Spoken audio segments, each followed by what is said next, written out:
What is trauma? Everything you know is wrong. Whoa. Well, not everything, but there are gaps and we're going to fill them. Mended light. All of them? Every single gap? No, there's not time for that. No, heavens. Okay.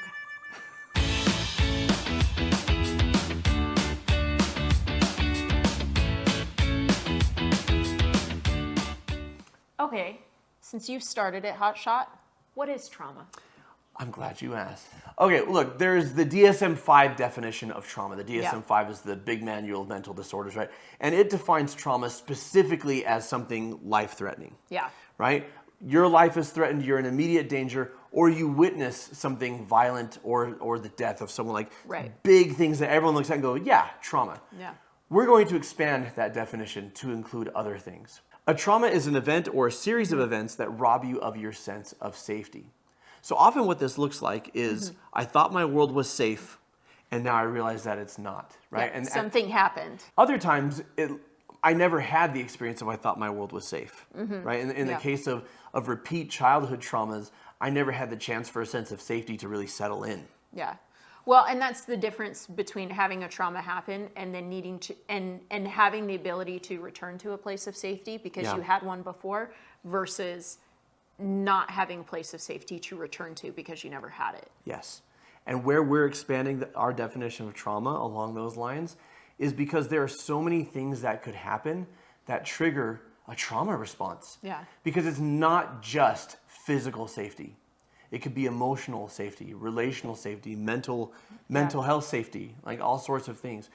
Because you have safety in every aspect of your life, whether it's physical, mental, emotional, sexual, spiritual, relationally, right? And we don't often talk about the need for safety in all those different components, right? And you can experience safety in one area of your life and not experience that safety in the other area of your life. Yeah. So we just talked about the different forms of safety and the different forms of trauma. So for example, if you experience that a partner was unfaithful, right? You find that your partner cheated on you. That's not a trauma as defined by the DSM-5 because your physical safety wasn't a concern. Threatened. But it's still a sense of, I thought my life was safe. Yeah. I thought my world was safe, my relationship was safe, and now that's all been ripped out from under me. And psychologically speaking, it's very traumatic. And then there's microtraumas. What are microtraumas? Yeah, so microtraumas are a form of not belonging or feeling rejected. And so your experiences as a child being bullied, those would be microtraumas. For about a decade, right? Consistently you felt emotionally or physically unsafe or rejected. Yeah. If you have an overly harsh or critical parent, that can absolutely be a microtrauma. Because we all have the need to feel safe, to feel like we belong, to feel like we're loved, to feel like we're worthy.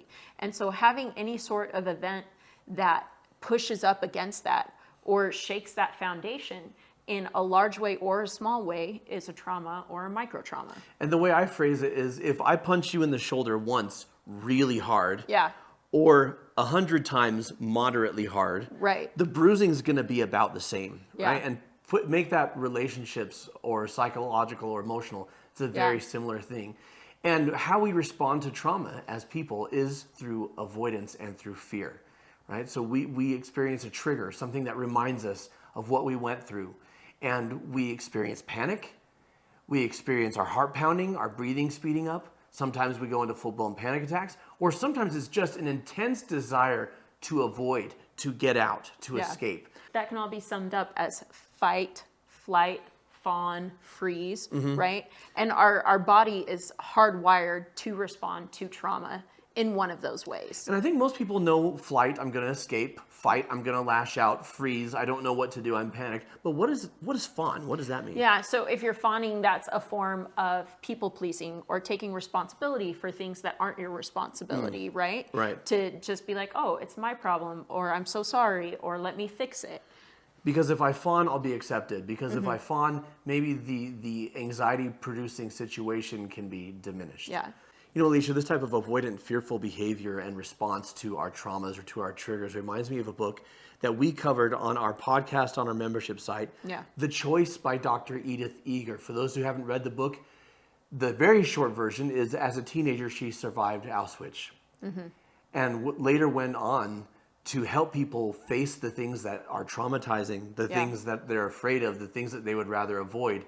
Because once she got out, she wanted to bury it, pretend like it didn't happen, not think about it. And honestly, who would? Like, who would want to go back there? But she discovered something very powerful. I'd like for you to read a quote. Oh, yay. So Dr. Eger, in her book, The Choice, says, "When we force our truths and our stories in hiding, secrets can become their own trauma, their own prison. Far from diminishing pain, whatever we deny ourselves the opportunity to accept becomes as inescapable as brick walls and steel bars. When we don't allow ourselves to grieve losses, wounds, and disappointments, we are doomed to keep reliving them. Freedom, and I would add healing, lies in learning to embrace what happened. Freedom means we muster the courage to dismantle the prison brick by brick." And this is where I would like to bring up a saying of when we're going through a traumatic experience, whether it's a large traumatic experience or micro traumas, right? We have however we handled it in the moment, which kept us safe, which we are hardwired to respond for safety, right?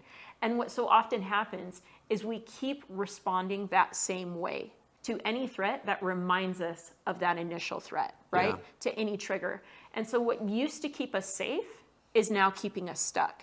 And we don't realize it because almost never is this going on cognitively. It's always going on a conscious or subconscious level. And so when she talks about needing to face the things that we've been hiding from, and when she talks about grieving our losses and our wounds, right? That's bringing those things from the subconscious and the unconscious to the conscious. It's bringing them to light. Yeah.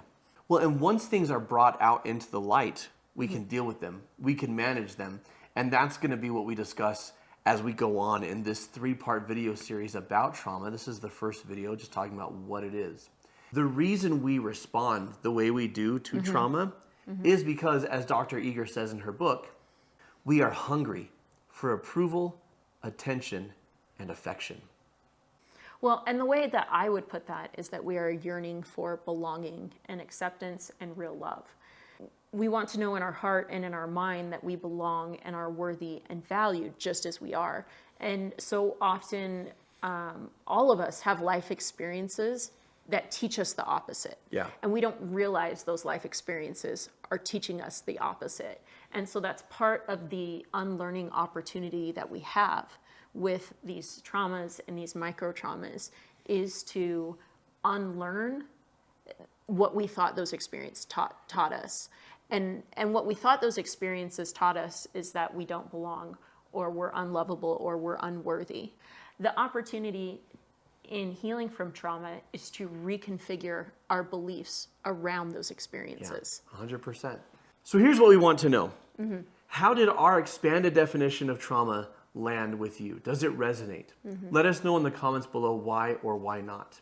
And we invite you to check out this entire series. In our next trauma video, we're going to discuss how trauma affects you mentally, emotionally, and physically. Until next time, folks, keep shining. We need your light.